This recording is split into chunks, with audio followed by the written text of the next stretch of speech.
Can you believe it? It's been 2 months almost to the day since Meghan Markle became the Duchess of Sussex, and she's learned all sorts of things like when to curtsy and why she can't wear a pantsuit with the Queen. Life as a Windsor, a whirlwind of outfits and outings. The latest event, Tuesday, honoring the legacy of Nelson Mandela. The latest outfit, Canadian designer Noni. Meghan has now been a Duchess for 60 days. In People magazine on Stan's Friday, what it's really like being a royal. Her close friend, actress Priyanka Chopra, telling people she's doing amazing. It's so nice to see. What we've learned about Meghan Markle's transition into the royal family is that it's been relatively smooth. There is a learning curve. It's a pretty big establishment to get your head around joining the royal firm, but she seems to be doing wonderfully well. The Duchess of Sussex already has a long list of firsts. Her first family christening, Their Royal Highnesses the Duke and Duchess of Sussex. Her first overseas royal tour, her first Wimbledon with sister-in-law Kate. She very much let Kate take the lead, veteran royal photographer Mark Stewart told People. There was no rivalry. She's aware that Kate will be queen one day and her position is different. Still, right now, all eyes are on Markle's every move.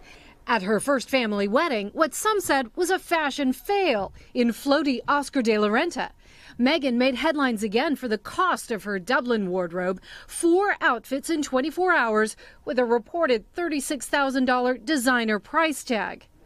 As for who pays that bill, Prince Charles. The clothes, part of the job, royal watchers say, but they do come with their own set of rules.